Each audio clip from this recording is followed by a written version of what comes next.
Hey guys, today on the Barbell Life Podcast, we were joined by Dr. Mike Lane, Associate Professor in the Department of Exercise and Sports Science at Eastern Kentucky University.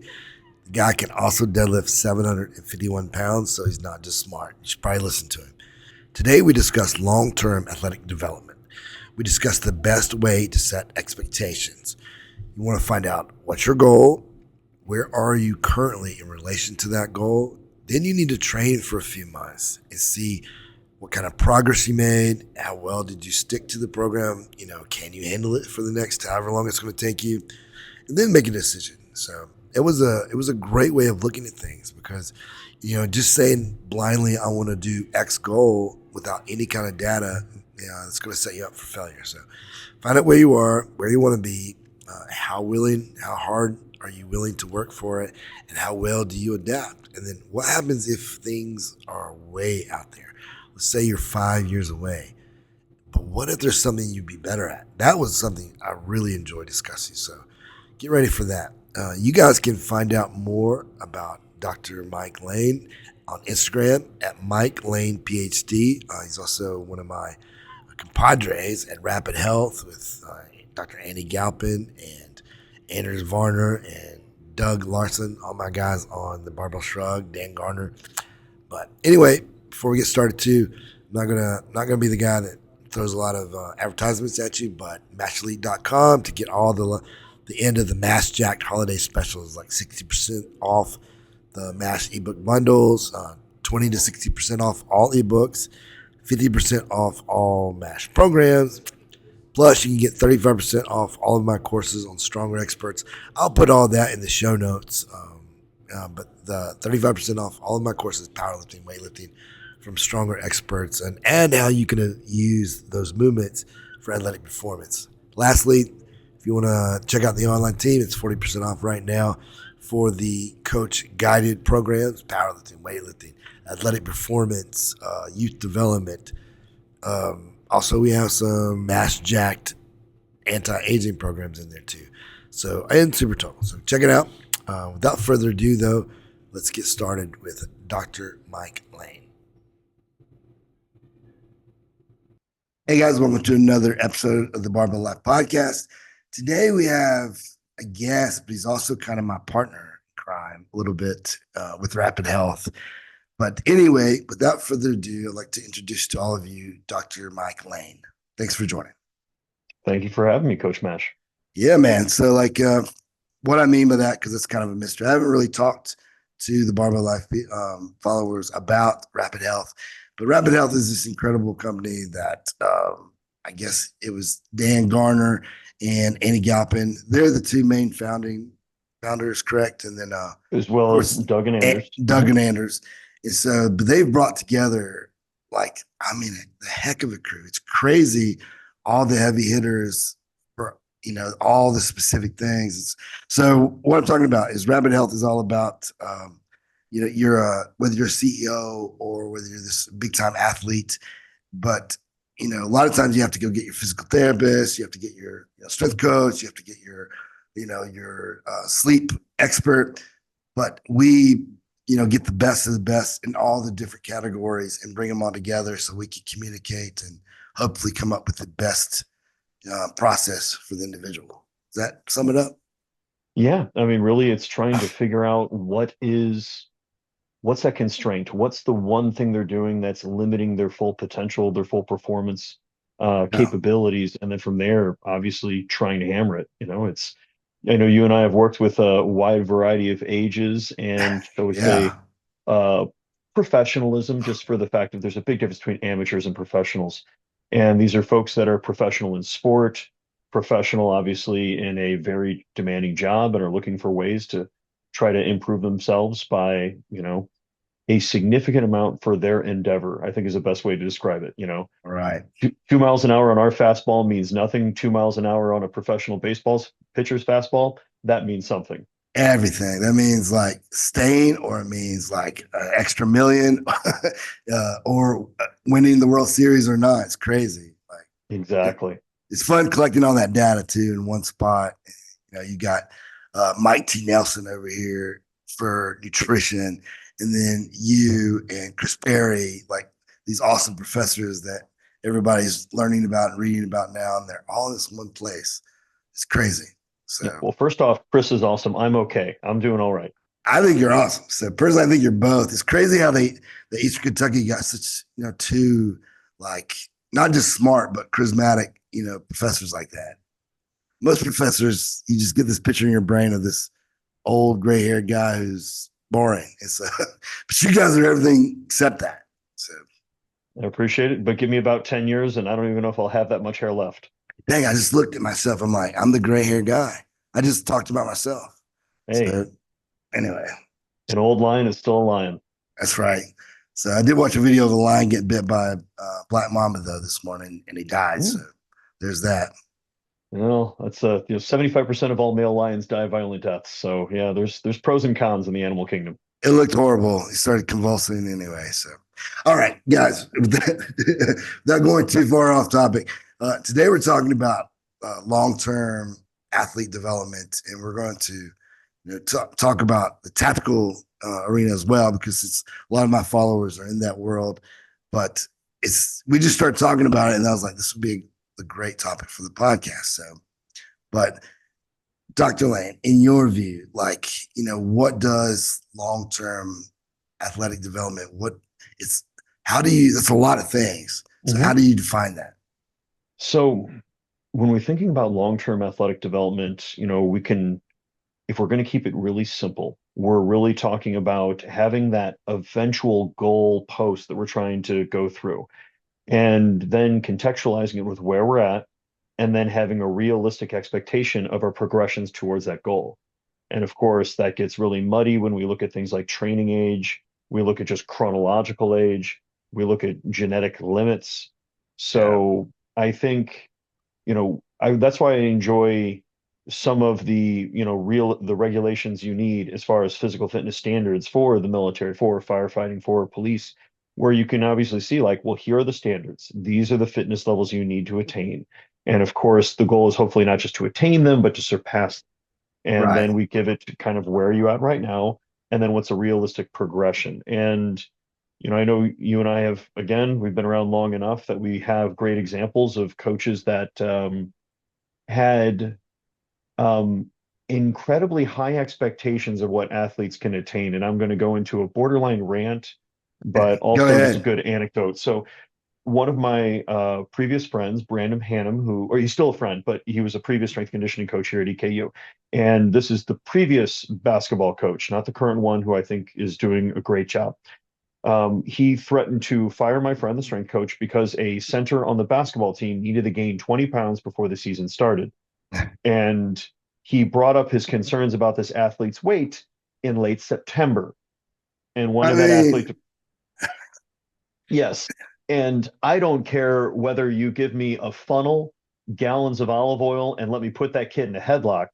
We are 20 pounds of mass on a human being in a month is not going to, it's going to be a lot of jiggle, not as much flex as we want. And this is an in-season athlete or preseason athlete going through intensification of training. And so hence, obviously the dude was an idiot. Good news is he got fired a couple of years later because of a very mediocre record. I But wonder at the end of why. the day, yeah, I know. I think that's an important thing because, like, let's be honest here. It's incredibly hard to grow an offensive lineman to 300 pounds by 18 years old. Yeah, So, hence, if you can graduate high school as a muscular 250 pound human, that's an achievement. that's a And then massive achievement, and it's one in a blue moon. It's like, exactly. yes, So hence a realistic in when they're in college, they're on a specific plan for obviously going after hypertrophy as well as an eating plan, gaining 15 to 20 pounds a year. It's obviously not going to be all lean mass. Like that is something that's attainable. And I think that's the big thing with the long-term development, which is yes, we live in a wonderful Instagram attention economy. Everything needs to be now, now, now. What is the realistic, like, okay, if you need to get your athlete to where they are able to max out the 2 mile time as part of the ACFT. Okay, well, right now they run a 2 mile in 18 minutes, and we got to shave 6 minutes off of that. I We're mean, talking a 2, 3, 4 year endeavor right. to get them there. And I think that's it's hard because it is that delayed gratification, but helping contextualize this with our athletes like, hey, and tactical athletes are athletes. In fact, I think combat athletes and tactical athletes are their demands are so much crazier than your sport athlete because the sport athlete knows the rules, know when they're going to play. They've got all this information. Tactical athletes, I know you and I have talked outside of this about those demands, but hence we have to develop a lot of aspects of fitness at the same time, and then having a realistic progression model for getting them to at least our benchmarks, if not obviously beyond, because I'd rather be too strong, too fit, and have too great of a work capacity for what my job actually requires in those situations. No doubt. It'd be cool to like give some examples of like for what would you say for the typical person? Because gosh, there's so many variables that you have to deal with. But let's say for the average person, say between 20 and 30 years old, and they're trying to gain 10 pounds, of mostly muscle. Like, Mhm. how long can one, how long would you say it take to do that? Yeah, so if we're going to think about genetics, obviously are going to be that, Huge. Yeah. 10,000 pound elephant in the room, which given nutrition, given intelligent, responsible training and recovery, that is something that is going to be achievable for most people. I would actually say almost irregardless of gender, if they're willing to really apply themselves in about 2 years. Now, of course, you'll have, you and I have been around those folks that just won the genetic lottery, and they'll do that 10 pounds in 6 months or less because they're just people that look at weights and get bigger. But hence is a good hedge. If they did 6 or 7 in that first year and then the remaining four, 3 in the second year, that's still pretty good gains as far as Totally. muscle mass, you know? Totally. Yeah, maybe the 18-year-old kid comes in, and just like their uh their hormone levels are perfect, and so they might gain a little bit more than that. And then of course, I know because we all had that guy you remember, but then you got to wonder what else was he doing? But like, was he taking drugs? Who knows? Yeah. But you've watched the guy gain 15, 20 pounds in a year, but he was 18 years old, and did he have this final, burst? Um, but I would totally agree. Like a couple of years, 10 pounds of quality muscle, especially doing it healthy and right. And like with all the other variables, I would totally agree with you. So, And to kind of go deeper into those other variables, that's the entire like thing to keep in mind. Like if we were to go and be that person that uses, grams of testosterone, I guess trenbolone is a very popular thing to bring up in social media. Like, yeah, sure, you could do that 10 pounds in a month or two. One, it's going to be a lot of water retention, but right. it's not just obviously the bigger strain on your heart, your blood lipid profile is going to go down into the wastebasket. But on top of that, your cardiovascular system is probably not going to keep pace with that type of gain that quickly. No Your chance. your Yeah, connective tissues are definitely getting outran for sure, and that's why the injury risks skyrocket when people are on those compounds. right. And so, hence the low and slow, it's not as sexy. It doesn't make as cool of a video to be like, hey, look at how it took me 10 years to put 20 pounds on my deadlift. But at the same time, it's still one of those things where your risk of injury, your risk of major health consequences are going to be incredibly mitigated. Plus, yeah, drugs are bad, kids, like how the DARE program didn't work, but they have their costs and my can Massive. exactly. And if you can't figure out how to do it naturally, especially as a 18 to 20-year-old that's lifting weights, then drugs work. They just work. It's like going through puberty a second time, including the mood swings. Yeah. So it's one of those situations where if you can't figure out how to train intelligently, how to eat intelligently, how to recover, then as soon as you quit being a SARM's goblin or otherwise, you're just going to go back to who you were. No Like, I mean, doubt. No look doubt. at you're a great example of someone that, yeah, I know you're going to have some machine parts put into those hips of yours, but you're still someone that squats well over 400 pounds. And At how many 51. guys Yeah. have you met that have used substances that you look at them now like, did you even lift? Like, did you ever lift weight? Yeah. Because they No doubt. never developed the lifestyle, they never developed the habits, they never, built the systems in their life to allow them to maintain those performance. And what a waste of money if you're doing it 18 to 20 because your endocrine system is so prime. It's like, man, don't waste that. because you now once you start altering it, like you've ruined that natural ability to gain. And like it's for some athletes I've witnessed personally, especially powerlifters who now in America I think we have two really good options of like USAPL of don't take drugs, or now it's like Powerlifting Yeah. America. So there might be two drug-free places, but then the USPA, if you want to take, you can take it. But man, you watch people who just like all they think it is. Their training is simply looking at drug use, and it gets way out of hand. And it's way more than just they lose their muscle. I have so many of my powerlifting friends can't have children who are dead. I mean, Yeah. I'm only 51, and like I can't count on two hands all the people who have died already, who just lost their minds and thought, I'm just gonna take more drugs. I want to beat this guy, so I'll do this. And like they never really learned to train or to sleep and to recover or to eat properly. So they missed so many bubbles and their health is forever altered. Can they get a little bit better? Yeah, but a lot of the things are irreversible.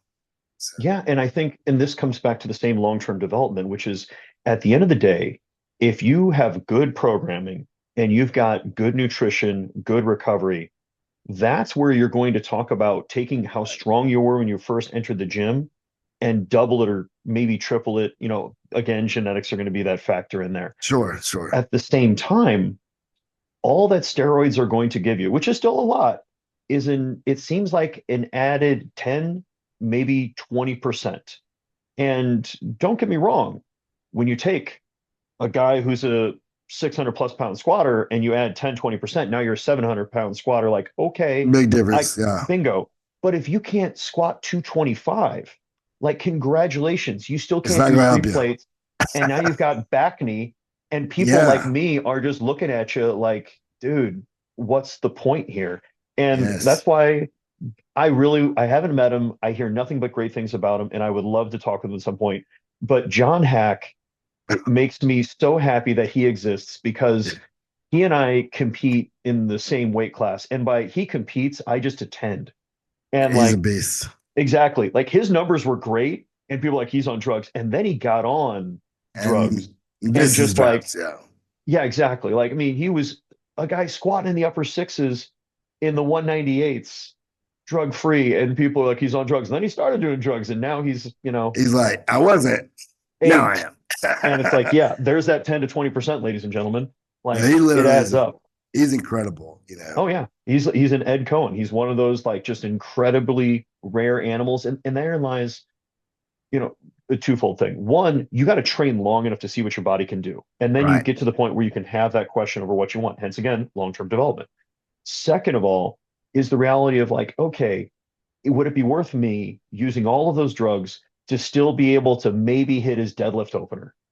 Like, I'm no, because like you, your health, your life. Like, what if you want to have children? Like, I mean, I know a bunch of guys my age having ED from taking so many drugs that yeah. their hormones are so whacked. It's like Oh yeah. it's a sad world. You don't want to do that for what? Even if you become a world champion in powerlifting, like in powerlifting, and what? It's definitely not worth 10 years off of your life. It's crazy. So Exactly. And I think another thing I want to bring up, especially when we talk about tactical athletes, just because unfortunately, due to the realities of people that get blown up and go through obviously incredibly yeah, stressful lifestyles, a number of them are on hormone replacement therapy, which is a big difference between running super huge. physiological doses of testosterone typically. Now, for that population, a lot of those folks were incredible athletes, trained hard, got everything dialed in for incredibly long periods of time before they literally got a doctor's prescription because it turns out being a Navy SEAL is going to suppress your testosterone, hormone axis because of lack of sleep, Yeah, overwork, undernutrition in different stress. phases. Yeah, Bingo. And there are individuals that, like I said, when you get blown up, let's just say certain parts can be removed or go through a certain amount of trauma that they don't work like they're used to. And again, that's where hormone replacement therapy can have its use, but that's not, again, using steroids as a performance enhancing drug that's just trying to make you feel like a normal guy. And I do want to bring up your point again of the whole, like, if you're 18, and male, of course, and you just got on the right side of puberty, that is the time in life that pretty much everything's going to work just because you went through puberty. Right. And hence that first year of training, everything will work and you're going to make progress and you're going to think one set to failure is all you need, or you're going to think that you can follow. I don't want to necessarily bash too many people on here, but we'll say programs that are not as well organized and progressed as like your own. Right. And then after that first year, like, wait, I don't just go to the gym and like increase my PR every week. Like, yeah, welcome Yeah. to how the rest of us, we have to go through periods of accumulation, Right. intensification, realization. Like, of course, a lot of different ways that you can periodize, but you still need something at some point. And that's Yeah. again the long-term development. Like, okay, what part of the year am I going to focus on trying to build muscle mass? What part of the year am I trying to increase my strength? And I'll be interested in your thoughts on this, which is the older I get, not that, heavy singles aren't really cool. I see a lot of even my own powerlifting programming. I rarely do doubles and singles outside of like true, like that 1 month before the meet. I live in the triples and fives. Like if my base strength is good, it carries over really well. And I don't have to do 90+% of my max on things like squat and deadlift anymore, which at this point now is so systemically fatiguing. Not that I'm that strong, I mean, but your deadlift tell the listeners your deadlift. yeah. About 3 weeks ago, I competed as a very light 220, so I was 207 and I pulled 751 in a Hey, yeah, man. in a meet. So yeah, it felt very heavy. I maybe had another 5-10 pounds in me. My handler that day talked me out of going for a fourth, and given the fact that I felt like I had been ran over by a not like a danger ranger, more like got hit by an F-150 the following morning. I'm like, I'm glad It's that I did awesome. not go for a fourth. But I'm still only 50 pounds away from being a mash. So I'm getting closer. I You're got some very ground to cover. close. Yeah, I mean, I say I pulled 804 once, I pulled 800 once. And that's, so most of my time I lived right there, like, so I think that's amazing, especially 207. Why don't you just go on down to 198? I mean, Uh, Short answer, my wife won't let me. oh, I yeah. did a slight decarb and I was like, I could have hit the sauna up and done the rest of it, but I had to teach afterwards the day of my weigh-in, and my wife was like, "You're not allowed to human potato chip yourself." So I'm like, you know what? I respect your Yeah. decision. Yeah. And yes, it's you and I both know the game there. But at the same time, like, so now think about our, performances. I in high school, I deadlift like when I was 18, I pulled like 365 with a trap bar, which is not the same thing. But by the time I Right. graduated from my undergrad, so when I was 22, I could pull like I broke, I was maybe like a little over 500 pounds. And it was when in my mid 20s, I didn't do my first 700-pound deadlift until I was 30 years old. And then from there, obviously now I'm 41. I pulled 751. I definitely had a number of setbacks, in that decade there as far as just life so much, not really like injuries when it comes to true powerlifting, specifically for the deadlift, that is. And so, You're 41 right now. Is that what you said? mhm, I'm just, yep. that's impressive, Mike. That's, Well, what are your, oh, I need to ask you.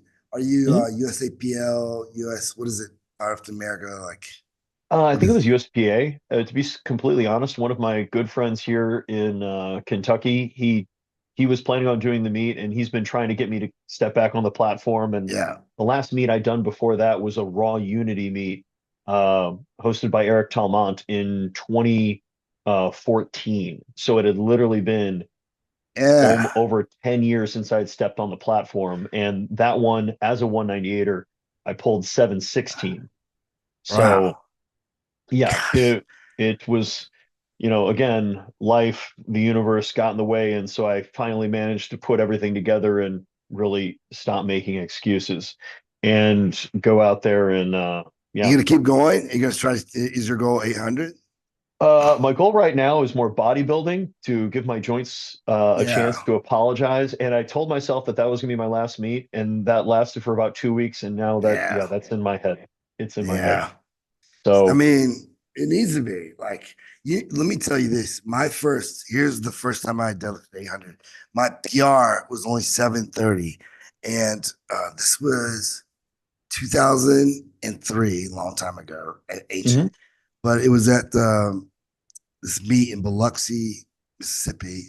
Joe Lanier, he just passed away a year ago. mhm, It was his meet. It was awesome, and like, uh, I opened at seven, then I jumped to 750. It took a big jump because it mhm, wasn't there was not I had no risk, so it wasn't like a typical national where I'd be more conservative. But I mhm. got so when I hit 750, which was a PR at the time, 2003, it I was going to go 770 just to add a little bit more. Yeah. But if I jumped to 800, it was a 2300 total. It was like, Ooh. and so I mean, I felt like I had no decision. I had to go, and I mean, and I just pulled it. It was the craziest thing. And so I totaled 2300. That was when I started. Ed Cohen found out, and like now there was somebody who was like within 100 pounds of his world record total. But anyway, so like I'd only hit 730, and it was just personally, I don't think that deadlifts. I think pulling super heavy in training, at least for me, I don't know scientifically, Mhm. but saving it for the meet seems to make the most sense because it's such an adrenaline lift. I know that's not a very scientific term, but it just is. It's like I never pulled in training what I could in a competition, nowhere near, obviously. And I think, when we say the adrenaline, obviously it's a lot of axial fatigue. It's just all Yeah. that going through your spine. It is the nice thing about deadlifting, and it's so funny, like my students, I'm like, if you see me like jumping around and like talking to myself and like crying, I'm about to go deadlift something really heavy because I'm trying to get myself into that, just rage monster, sympathetic Totally. overdrive. Exactly. Yeah. Because squat, okay, am I balanced? I got everything locked in. Am I I totally moving this agree. correctly? Like bench press, am I putting that right into my pocket? Like yes, you want to be aggressive, but you got to be focused. Super Deadlift, focused. Yes. deadlift, it's I grab bar, I make sure bar close to me, and then I pull hard. Like Let the it's animal out. Right. exactly. But I do agree with you that it is because it's so systemically fatiguing, and especially I think of it both in two ways, both raw number and then I think relative to body weight. Because, you get your Lamar Gants and like, your four Yeah. times body weight deadlifters where it's like, I mean, that's impressive. I mean, I don't care. Anybody that can do anything four times body weight is insane. But then Amazing. you got your hat fours that are pulling or pulled what, 1100 at a body weight in the fours. So, oh no, it was less than three times body weight, but Who it's cares? 1100 freaking pounds exactly. Still And crazy. so, yeah, no matter what, somewhere in that math, and I wish I had a better answer there. It's exactly that's just a lot on the system. And Right. so, that's why go figure, success leaves clues. A lot of your best deadlifters will do a heavy week and a light week. They don't typically go heavy, heavy, heavy every Yeah. single week sustainably, even when they're using some substances to enhance recovery because it's just Still, so much. Hmm. still, man. I know for that very meet, this is the this is why it's important to track your progress and to like think through things. But leading up to that meet, the heaviest I'd gone in training was 700. What I was doing, I wouldn't say that I was West Side conjugate, but kind of, I guess you would say. So I would Hmm. do like my speed work, but then I would work up to, and like I said, the heaviest I'd gone was 700 because it was my opener. But then I was doing on the other day, it was just doing RDLs from a deficit with super thick green bands. Now I was going heavy. It was like it was literally, I didn't change anything. It was like 4x6, progressive overload, just crushing, my hamstrings and glutes. And obviously your spinal erectors are getting crushed, stabilizing that. But that's all I had done for that, meet. I hadn't pulled anything heavy other than 700. And then I did the 800 deadlift. And you know what? I never repeated it. And my deadlift from that point on went up only 4 pounds. I'm like, why? This is where I needed a coach. Like, why Hmm. didn't I just least obviously you don't do the exact same thing, but like, why didn't I stay similar? I don't know. Yeah. Well, and I think a couple things to parse into that. And I think the deadlift and the bench press and the squat to a certain extent, one of the things that is often undervalued, it seems, just because of, and again, or not again, for the first time, Louis Simmons, an incredible loss to the community. What an incredibly just great human being. Every interaction I had with Yeah. him, it was just awesome. Like I got to visit West Side and train there a couple times, and they were just in, yes, it was the old school West Side. It was definitely an Yeah. intimidating place, but you if you went there and you went there and you threw down and you gave it your best, you at least got, the modicum of respect, and you gave respect because Right. obvious reasons. But I was gonna with kill a you, lot, but yeah. yeah, no, I could tell you stories. So like when we think about board pressing, we think about high box squats, which is great, especially when we're in supportive gear, because go figure, the hardest part in a geared bench, in a geared squat, is going to be that more midpoint lockout, whereas raw, it's usually right off your chest or it's right out the Right. hole. That's what's going to get you. And so I think with the deadlift, and I do the same thing with my programming, I did not pull from the floor outside of my actual competition other than two times. Everything else was always from a 2 inch deficit.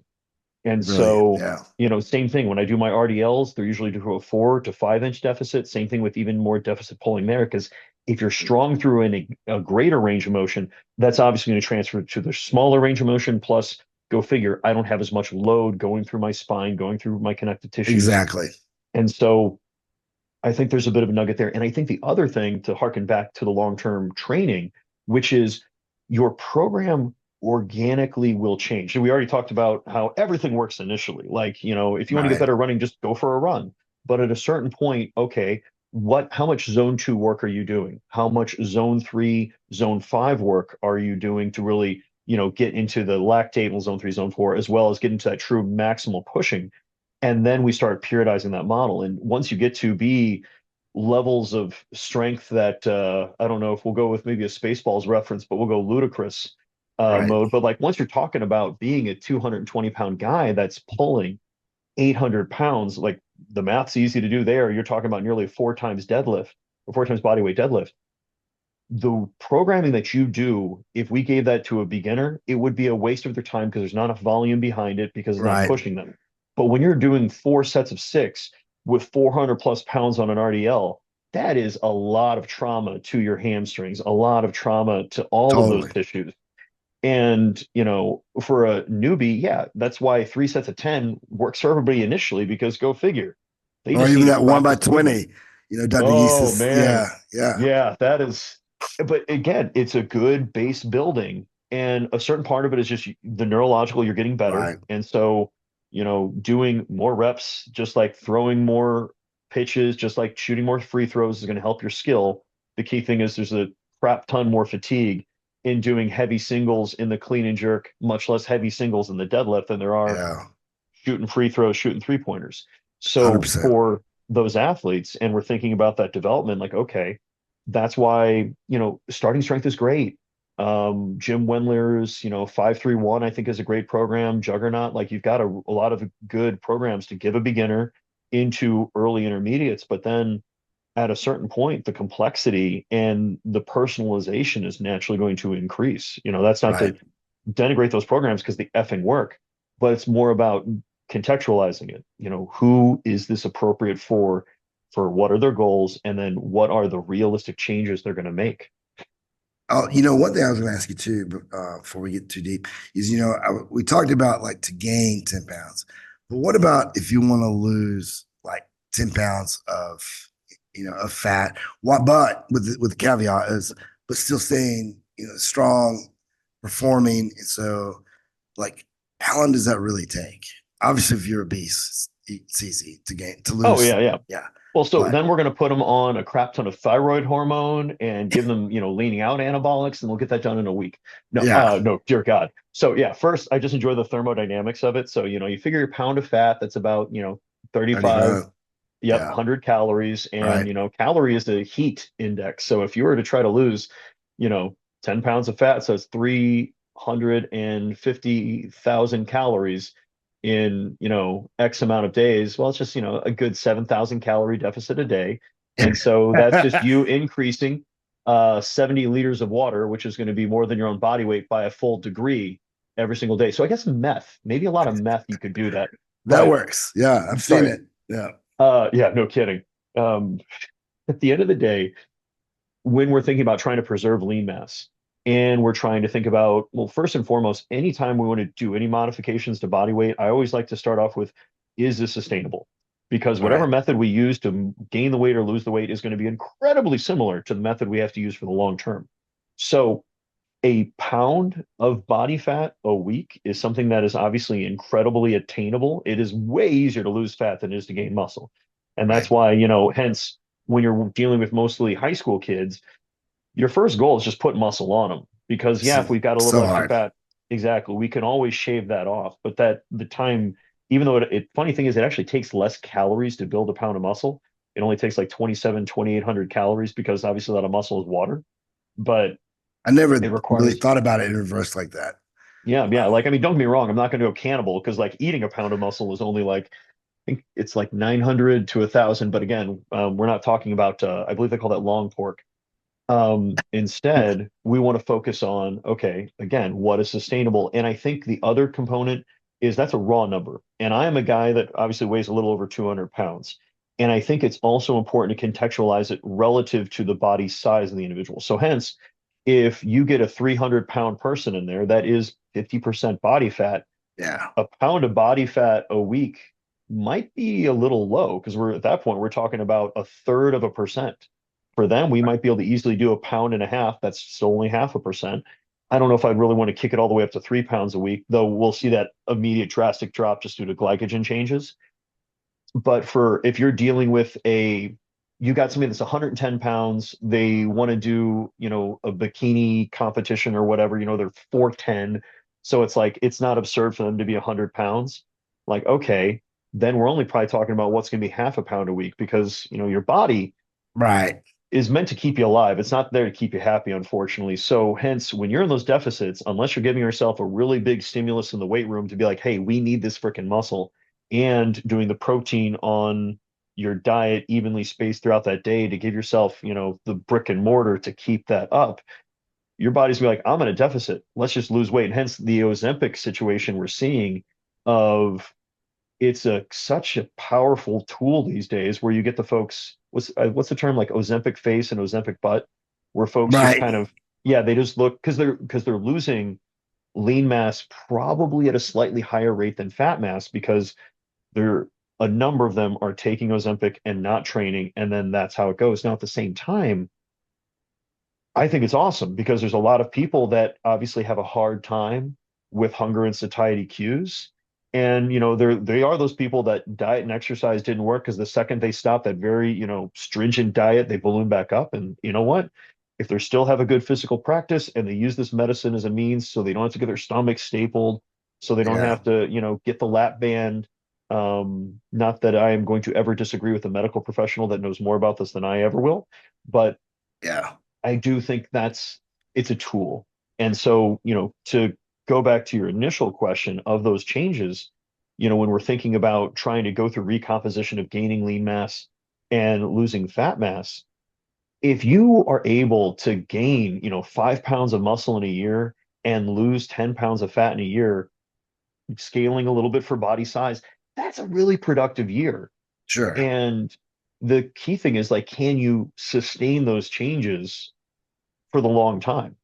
Because, when you started lifting weights, Coach Mash, how much did you weigh? Oh man. I mean, I was 11, so like, I don't know. Like, let me think. 11. I was probably 120 pounds, maybe. Yeah, so I mean, obviously the lifting weights, that's what put on the X amount of more inches on your height as well as the Yeah. No. pounds on your body. No. It was it was just life. So Hey, and I think therein lies another thing that is worth bringing up, specifically if you're dealing with younger individuals, because there's guys that will keep growing into their early 20s as far as height. So, hence having not just realistic expectations, but then also keeping in mind avoiding what's known as misattribution error.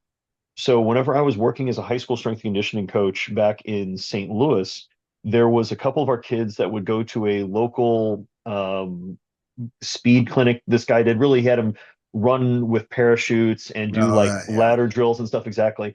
And one of them, Eric, awesome kid. I really enjoyed working. Actually, he's a firefighter now. Um, Awesome. Eric goes and he's like, "Hey, by going with this clinic, I've gained or I've lost like 2/10 on my 40 and like increased my broad jump by 6 inches." And so I look at Eric and I'm like, "That's cool." Um, by working because he worked with him for about a year while he was working with me as the high school strength and Yeah. conditioning. And I was like, "So did he also gain you that extra 4 inches in height?" And he looks at me. I'm like, you've gotten like markedly taller as you're going through Yeah. growth spurt and going through puberty. And he's like, oh, it's like, So yeah, I bud. wonder if the added inches on your step might have done that. Your stride length times When stride you rate, when man. you jump, you have your body further along. But he was a young guy. He I was know. super enthusiastic, a freshman in high school, working hard, just a really great person. And I think that's one of the things to be careful of, because again, everything works initially, and then at a certain point it doesn't. And that's when you need to go and have a real good assessment of like, okay, what am I missing? What do I need to work on? And there's No doubt. obviously, that's why you know, I like, your programming and a lot of other, there's coaches out there, there's good programs out there, and you can obviously see what the elite do. And when in doubt, I always tell my students, to experiment on yourself, try a program, run it for three, Super four, important. exactly plus months, see how your body responds. And as you go through long enough, you start to figure that out. As long as you got the underlying principles, like what are those things that we're trying to Right. get at, everything else is going to move forward. And that's why you That can is look my at whole your goal. You hit the nail Mhm. on the head. I just want the coaches who follow me to understand those basic principles, like, principle of specificity. Man, if people just understood the one, that would help a lot of people. And another thing you mentioned too about the high school coaches, I mean, that sometimes drives me crazy. He's like, you're coaching high school athletes and whatever you're doing is going to work as long as it's somewhat safe and Mhm. but like, is it because it's your method, or is it because you're coaching kids from ninth grade to 12th grade who are going to get better and faster no matter what happens? And so, like, could your program be better? Probably. So don't think just because kids are seeing improvement between ninth and 12th grade, it's your magical program, man. Like, it could be better. Every coach should always be looking at what could I do better, especially high school coaches. Because if your Oh, athletes didn't get better, then you suck, because like their endocrine system is the most prime and they're getting taller. Like you said, ninth and 12th grade, they're getting taller. They're getting leaner. Yeah, they're getting faster, man. And yeah, they're jumping higher. Are they jumping higher or just their reach is higher?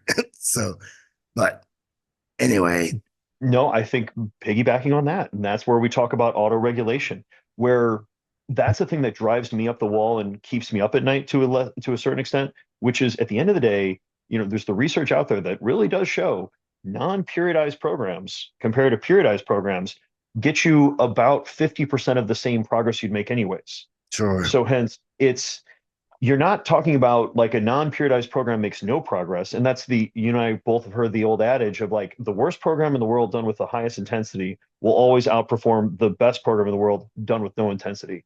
So my Yeah. paradigm in my mind with training is the first and foremost thing is consistency. As long as we're training consistently, we'll probably make progress. Then the next block above of results is going to be, are we actually training freaking hard? And if we're training hard and we're consistent, that in my mind, and I probably need to just do the damn lit review and analyze this myself, gives you probably 80+% of your progress. The left 100%. 20%, that's your periodization. And don't get me wrong, 20% over a month doesn't make a big difference, but over a decade is a massively different individual. So, hence, when you're looking at your program, not just asking yourself, did they get better because they would have gotten better anyways, but then also asking yourself, which are my high responders, which are my low responders? Who are the people that this program is the program for them at this time? And who are my athletes that I was underserving? Because maybe, and we've been around the block long enough that you've been around. I'm a very type 1 muscle fiber individual. Like The only thing I do quickly is eat. Everything else, like I've never been fast. I've never had a really high vertical jump. One of the funny things that I like to tell my students is when I did that 700-pound deadlift, I literally tested my vertical jump that week or the week before, no, the week after, and I could only jump 26 inches. Wow. Like, yeah, again, I definitely I literally I've had a muscle biopsy done when I was working in the lab in Kansas, so I can tell you Is I type am 1? yeah, I'm over to my undying shame. My quadriceps are over it's almost 70% type 1 fiber, which makes sense. Wow. That's why my quads are small. That'll be my excuse that I'm just going to go with. But for me, I'm someone that high volume training has always done really well for. Yeah, 100%. It has to, just based on physiology. Like, Bingo. And you've right. been around those athletes that really could do the old school Arthur Jones one set to failure and make great progress. But if you made them do 3 work sets, you might as well have just stapled the bar to their chest for that third set because, they do 6, 3, you know, goose egg because they I'm just are a more type 2 that. athlete. That is more me. Like, it's like high volume will just destroy, like nothing good happens. It just blows me up, you know. But I could easily do like the singles all the time, and like it would be fine as long as I'm being explosive. But I needed to spend more time, you know, at high volume. I mean, high volume for me. Let me clarify. High volume for Exactly. me because I probably did lack that. Like you're talking about a hack is like his Hmm. ability to grind.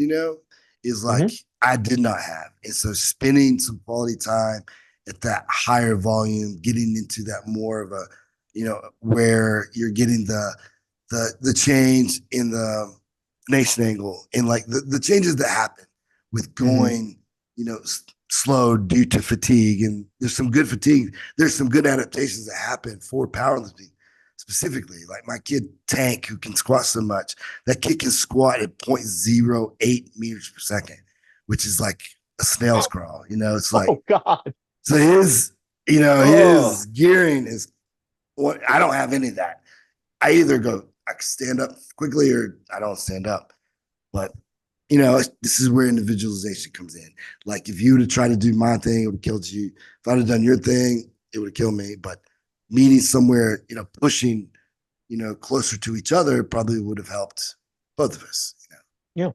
And that's where I like it's the paradigm that I know I've seen from Dr. Mike Israetel, and I'm sure obviously other folks when they I talk love about that guy. Yeah. exactly. He's awesome.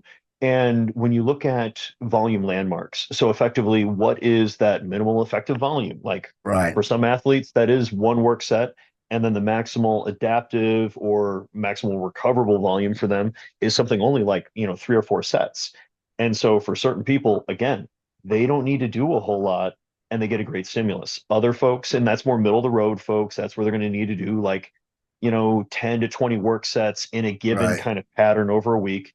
And then you get those truly, very probably type 1, should have just been a long distance runner, but unfortunately I have a lifter's skeleton with long distance runners muscle fiber type. So I guess I should have been like a rower or something. I'm But even more impressed by your 751. You keep talking, I'm just like, that's insane.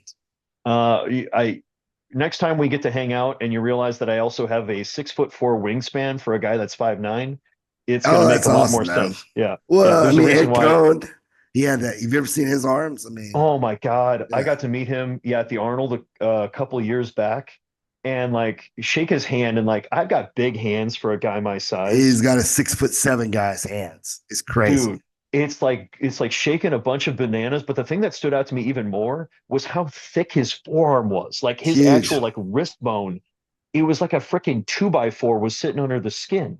And I'm He's just one of like, a kind. exactly. Like if I had to design a skeleton to just lift F off heavy weight, I Man, give you Ed Cohen. Like totally. I would have maybe taken a couple more inches off of those femurs. Um, Yeah, that maybe might some help too. found a way to make the rib cage even broader, but like yeah, it's He, you're just polishing a diamond at that point. totally. So he did something that he did. I think of all the things he did that I think were brilliant, and I wish I'd listened to. He was so nice. Even though I'm the guy trying to beat his records, he would help me all the time, and I listened a lot. Some I didn't, but when I didn't, is he would spend half the year in off season where he was Hmm. bodybuilding and he was doing Yeah. more of the high reps, low intensity, and he was able to sustain a career over, what, 2 decades. I mean, like, let's see, he's got literally world records in 65, 81s, 98s, 220s, 242s, and 242s. 275.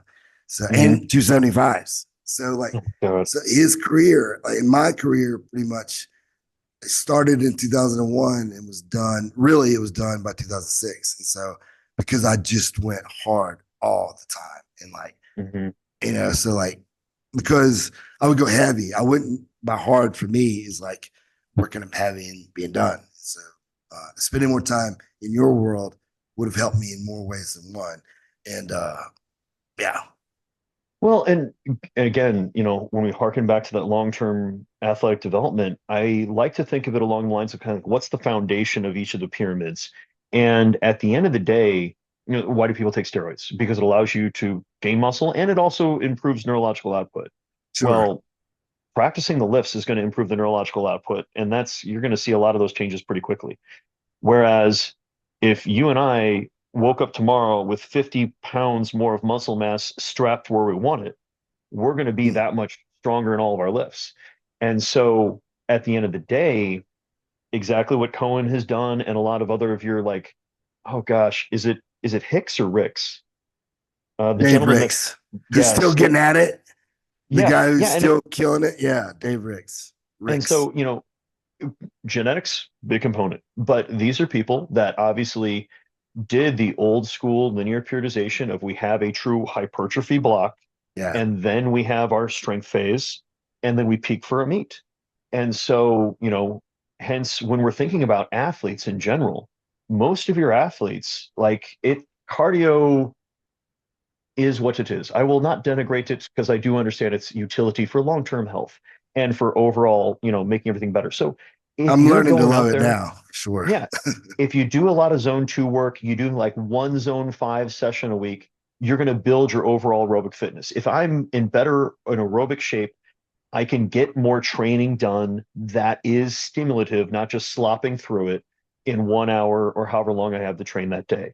So that's going to help my lifting. On top of that, if I have more muscle mass, I'm going to be stronger pretty much, period, unless somehow I Right. manage to, I don't know, hypertrophy a muscle that doesn't matter. And at the end of the day, probably the Dartos and Cremister for your really big nerds there, but I will not describe where those are at to help Yeah. with those aren't going to really help too much with athletic performance, maybe safety. But at the end of the day, when we're working with these athletes, hence again, muscle takes a long time to build. Building Right. aerobic fitness takes a long time to build. And as long as we're spending part of the year where we're doing that base building, when we're going and doing sets of 10 or more in these big stimulative movements, and then maybe some isolation work for weak points, we're going to be a better overall athlete, insert whatever sport, because we've Agree. got better fitness and better muscle mass. And I guess that's what I think of what we do at the end of the day is we're trying to make individuals a better athlete.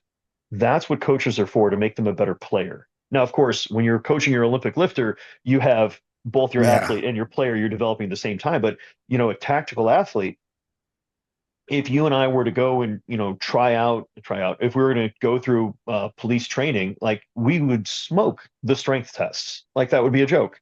But That'd then be it, though.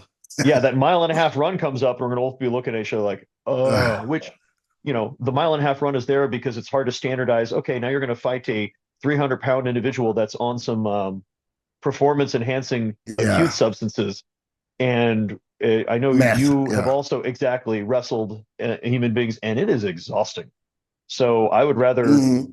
do the mile and a half run Especially than when you're have to. wrestling for your life, it's even more. It's like, Oh, yeah, it's yeah. 100% sympathetic. Is that fight or flight? And so your heart Yep. rate is through the roof, man. Yeah. Bingo. Bingo. So, I yeah, did. just. I want to ask you about the three people. The person, and I think everyone listening should consider who they are and be honest with themselves. You got the Mhm, guy who comes to you amazing, like his mhm. genetics are off the charts. Then you got the guy who is okay, but he responds incredibly well. Hmm. And then you got the variable, then you got the person who's, I guess you have four types.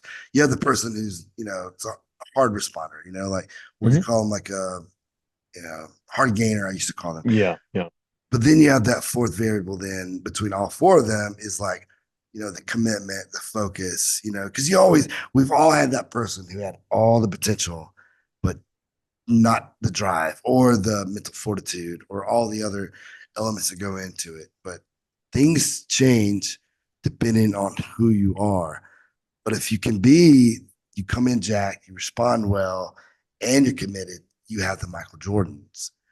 But knowing who you are and being real with yourself is super important. And so, depending on what it is you're going to do, because you have those standardized tests like you were talking about, if you want to be a Navy Hmm. SEAL, you gotta go through BUDS and like, you have tests and see who you are. If you're the genetic freak who can like smoke cigarettes and go beat a lot of, you'll hear that story all the time with tactical guys. Yeah, yeah. I got drunk the night before, smoked a pack of cigarettes, and then destroyed the mile and a half. But like, what if you have that same genetic ability, but you don't do those things? That's the freak, in my opinion. Hmm. So, what Yeah, do you no, think? it's, God, it's so complicated. Yeah, on about every single axis of like performance, you've got baseline and then you got responder. And Right, so, yeah, your Olympians, those are the folks that had not just a high baseline, but a high responder. right, Then your guys that do pretty good in high school, maybe go on to something in college, or the guys that had the high baseline and low responders, or low baseline, high responder because they train their butt off. And then you got correct. those four bastards in the corner that low I know. baseline and low Yeah, responder. they work so hard. Yeah, And and that's where, and you and I, if 10 years ago, oh God, might now at this probably it's like 15 plus years ago, I would have told just about anybody they could do anything that they wanted, as long as you're willing to work hard enough and you'll get there. And at this point now, it's more like, how about we put another hard month or two? So they just like, let's yeah. train hard for another 2 months and let's see the progress you're making. And because we Then all I'll tell did you. that. Exactly. Right. We all started bench pressing, put 50 pounds on our bench press in the first, 6 months, and we're like, dude, I'm gonna be benching 500 by the time I'm 20. And it's like, yeah, that Yeah, that never because you do happened. the math. You're like, in 12 weeks, I increased 50 pounds.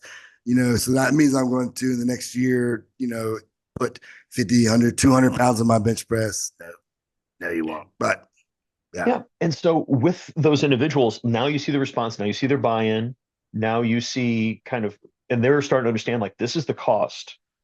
And hence, like, right. I really appreciate the motivation for 800, and trust me, that is going to be in my back pocket later. But it's, there's a cost. There's a cost to doing that. There's the amount of time, the amount of effort, the amount of just pain and otherwise you're gonna have to go through to get there. And once they have a better idea of like, this is what it's going to cost to make it to the next level, are you willing to pay that price? And then for some of them, it'll be pretty obvious, like, hey, back to that whole thing. You need to be able to run 2 miles in 12 minutes. They've been training hard with you for 6 months to a year. They came in doing that 2 mile in like 25 minutes, and now they're down to 23 minutes. Like, hey, it's a 2 minute improvement, but like that was a year. You're 17, 18. This is awesome right here. Yes, I'm Yeah. listening to Are you. you are you willing to do another 6 to 7 years of training like this just to be able to get in, just to be able to enter selection?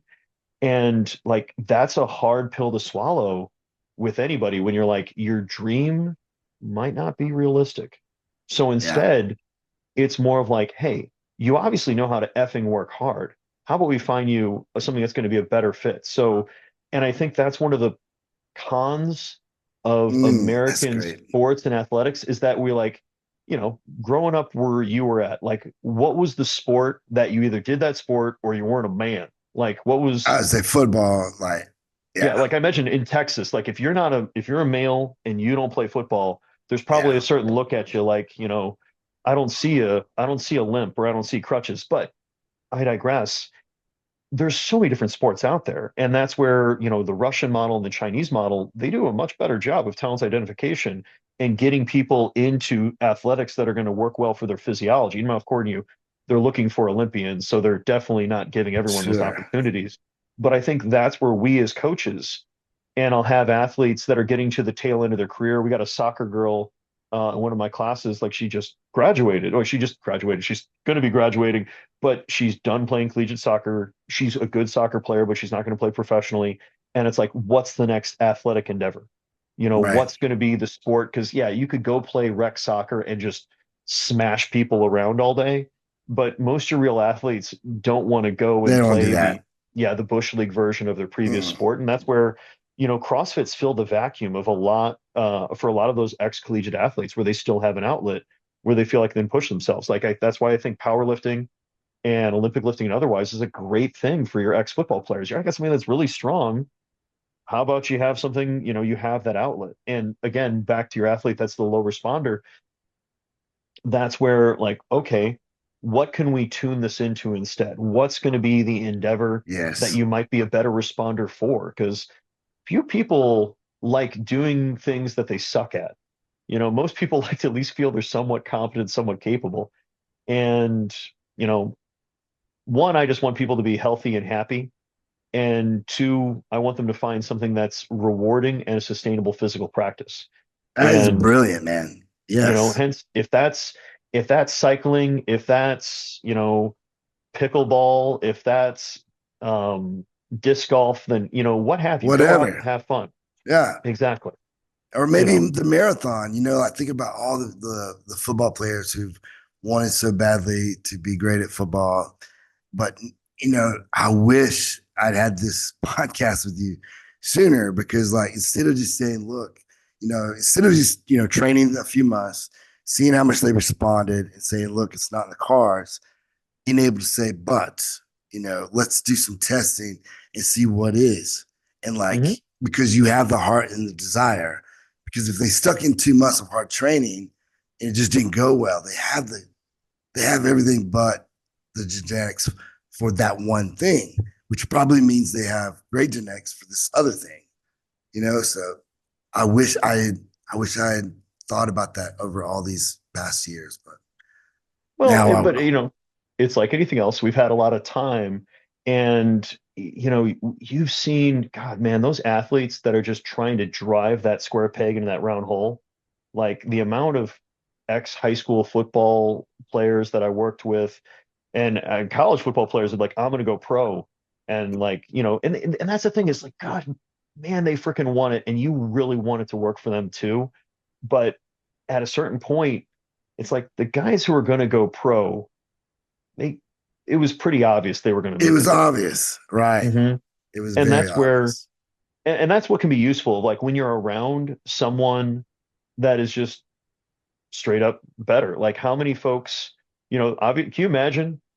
It had to be great to be on LeBron's high school basketball team. Like, well, Yeah. I know I'm not going to go that far with the sport, but gosh darn it, am I going to have some high school championships from just being on the Yes. same team as that guy? And I have all the stories for the rest of my life. Yeah, I remember me and LeBron played and it killed Oak Exactly. Valley or whatever the team is. Yeah.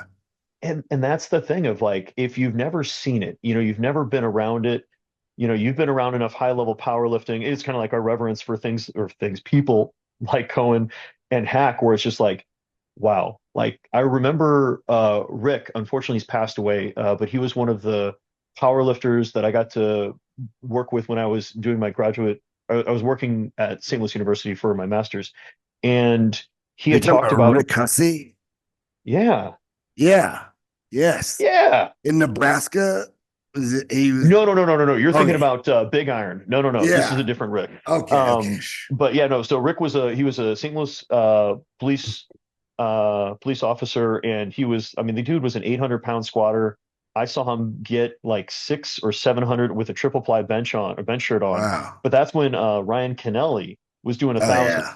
and he was Yeah. talking to me about he was at some meet and he saw Kennelly, and he was talking to another heavyweight because Rick at that point was like a 308er, and he goes, I wonder if Kennelly looks at us and wonders if we even lift weights. Like, I wonder if he's like, or like, does he even like, do we even register in his mind as like another person out there? And because that's the thing is he obviously gone far in powerlifting, but then he also saw like that is the next mountain. Whereas Yeah. all you've ever seen, well, no offense, if all you've ever seen is the Appalachians, and Yeah. then you go out and you see the Rockies, you're like, oh, that's a mountain. Like, That's okay, that's a mountain. okay, Right. yeah. But they're not as pretty. but daggone, they're massive. Yeah, yeah. And hey, man, big fish in a small pond. I mean, Yeah, there's a certain thing everybody enjoys. And how many of your high school guys were the best player on their team, and then they show up at a D1 program, and now they're not just they're barely on the team. Like they're right. third stringers. And they literally Or were the less. Yeah. exactly the big man on campus 2 months previous. It's Like a rough that's one. Yeah. its own challenges. It can be. And that, that's why I'm a little sad for the, football going forwards is, pretty much the walk on world is over. And so you won't have, I guess it'll just change. Those guys will go to maybe D2 programs, but, you know, Yep. I know It's where I gonna played things, we had a lot of walk ons who went on to do really well. One of the owners of my facility here, Neil Cornancer, he played at Appalachian, walked on and started 3 years and was on his way to at least a tryout in the NFL. Then he hurt his ankle, like just treacherous, like destroyed his ankle. But anyway, and and therein lies how many athletes had the work ethic, had the body, just had bad luck. I mean, that heck, a lot. how many power lifters know that their career was ended by a bathtub? They slipped and Yeah, fell and like tore a triceps, tore a pec, tore whatever. Like stuff is life unfortunately is not fair and has its random encounters, shall we call it? But yeah, yeah, I oh know. gosh, just trying to Well, think of one more thing before we obviously get to the tail yeah, end. But when you're some of those athletes, I think what we're looking at with football, I imagine it's going to be more like a weird version of like farm league baseball, where you're just going to, yeah, if people are that good, then they'll get called up to the whatever. But you're not. I'm more sad about it from the perspective of that long-term development. You no yeah. I longer know. have the one strength coach that's just trying to build that body. And the other problem, like we talked about earlier, is that 18-year-old, some of those kids, and I know in the book, I believe it's the sports gene, or Yeah, it might be another one where they bring up the great example of Dennis Rodman, of like that guy went to college and had his growth spurt. So he yeah. was a guy that had point guard skills, but now all of a sudden he was power forward Scottie size. Pippen. Scottie Pippen. Was it Scottie Pippen? It's Oh, Scottie Pippen. okay. I'm pretty sure you're talking about because Okay. like he was okay going into college. Like he played at some little podunk Yeah, yeah. school and then blew up. Yeah. And yeah, my Dennis apologies for Rodman being never incorrect. had point guard skills. He was just more of a Yeah. rebounder and a defensive terror. But Scottie Yes. Pippen, yeah, So, and that's the thing of like when we think about, like, I know in college I gained only like an inch or two, but for the way college football is, especially, you're almost selecting for someone that got through puberty probably when they were 16, 17. Because the yeah, guys that went through it when they're 12, they tended to often use the advantage of their extra size, and at a certain point they no longer had it and they were often surpassed.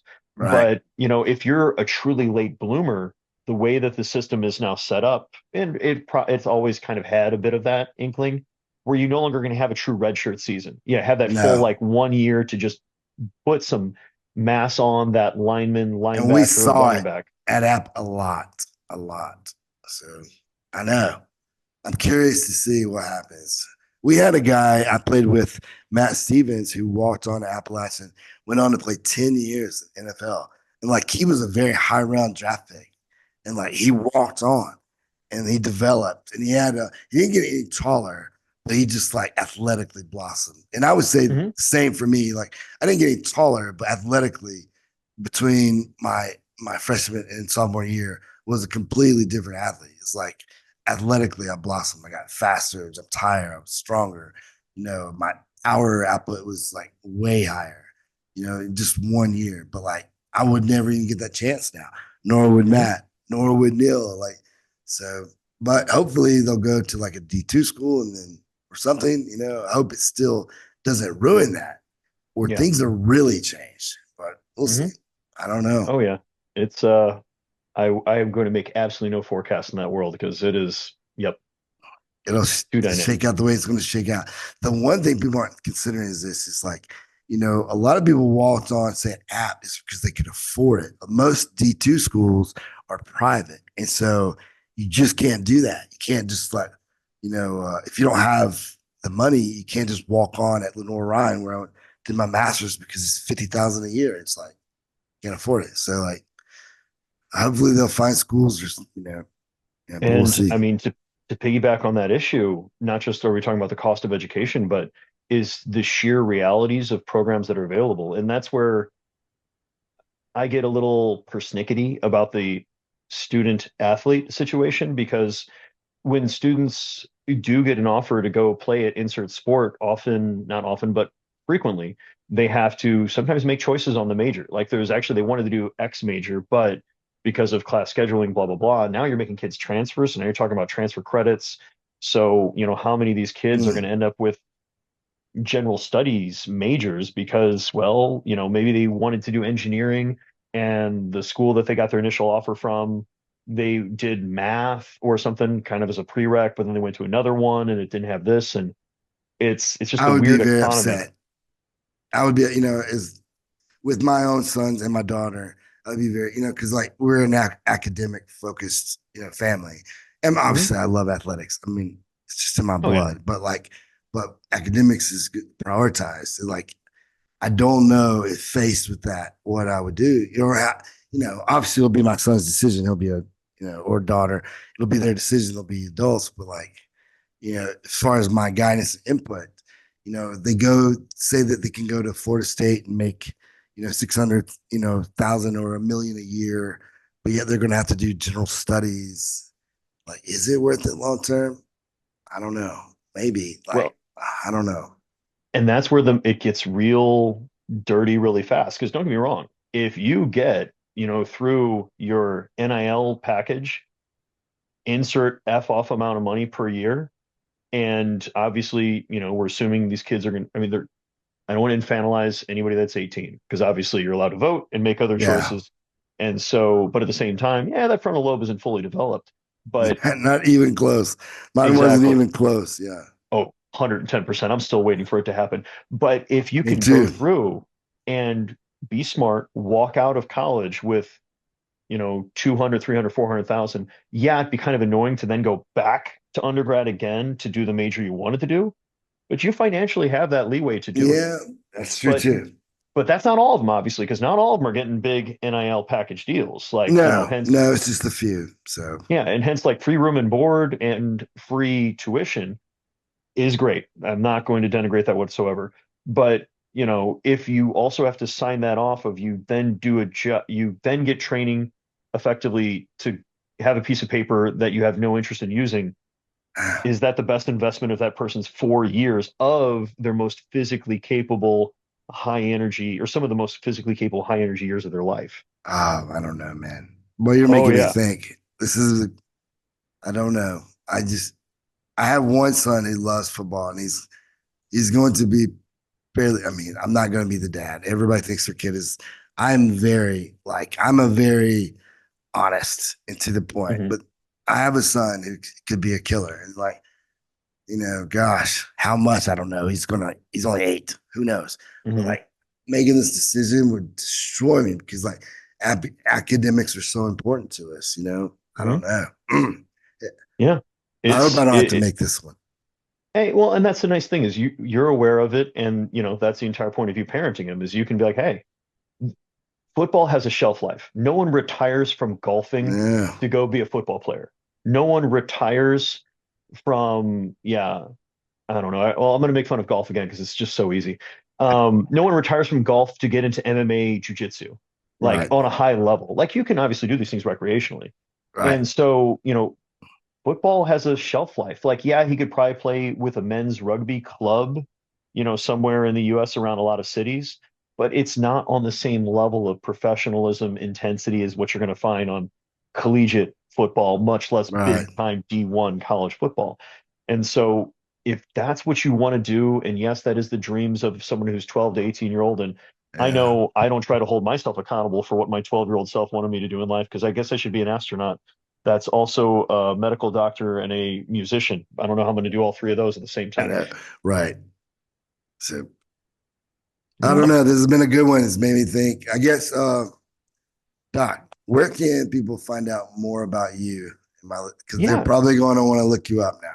Yeah, no, they're more than welcome to. I'm a professor at Eastern Kentucky University. I teach classes in the exercise science program here. And if you guys have questions about that or anything else, feel free to, you can look up my email. And I do have a very mediocre Instagram that I don't update enough. And I believe that goes under the handle of Mike Lane, PhD. So if you hear this annoying voice, usually talking at a grease board, and on occasion, tasteful pictures from behind or videos from behind of me doing things like deadlifting, because those weights aren't as embarrassing, those go up there on as well. And so I'm still working on trying to create a Patreon for people that want more of those videos, but I want to make sure that I don't completely terrify or turn off your entire audience all at once. You won't, man. They put up with me for all these years. They're gonna love you. So thanks for being on. You guys, meshly.com for all these podcasts and information and stuff that we have. If you're local, come see me at Rise Indoor Sports. And thanks as always to gymwear.com for everything they do. Allow me to educate all of you. So appreciate it. Thank you again for the opportunity. That was a lot of fun.